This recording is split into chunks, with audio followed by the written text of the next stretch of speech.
Ngoma Congo, ezako betao. Il faut même pas, d'accord? Donc le plus rapidement possible, c'est le mieux.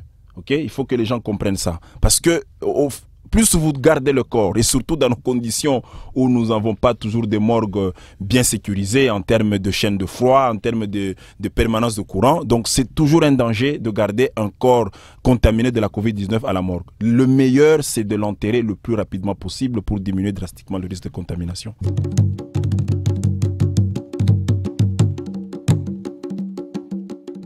En principe, il ne faut pas les accepter, okay? Parce que avec la Covid-19, rappelez-vous les mesures barrières, nous évitons au maximum tout ce qui est promiscuité. Ça veut dire tout ce qui est attroupement des gens, parce que c'est là justement qu'on a des conditions propices pour la propagation du coronavirus. Okay? Deuxièmement aussi, vous savez très bien que si vous avez des corps, vous ne savez pas exactement de quoi ces personnes sont décédées. Encore une fois de plus, ça augmente la contamination. D'accord?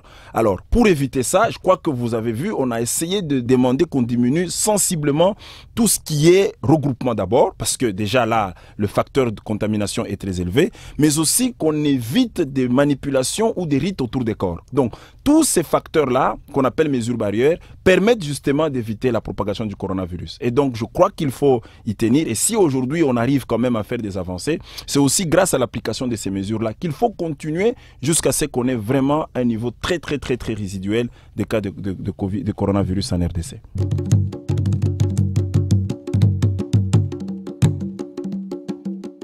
Exactement. Un corps mort de Covid-19 peut demeurer contaminant. D'accord?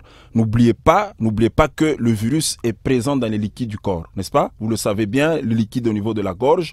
Et au niveau de la gorge, il y a des liquides qui peuvent sortir. Et donc, du coup, le corps peut contaminer, n'est-ce pas? Donc, c'est comme ça que on met aussi cette pratique d'enterrement digne et sécurisé pour les corps, pour les personnes décédées de la Covid-19. Ok, comme on l'a fait avec la maladie à virus Ebola. Donc, ce risque-là est là. C'est comme ça qu'on continue à traiter le corps, même lors de l'enterrement, n'est-ce pas? On assure qu'il n'y a pas des virus qui peuvent s'échapper et toucher les personnes qui sont tout autour. Quand un corps n'a plus de vie, on peut avoir des sécrétions qui viennent de la gorge.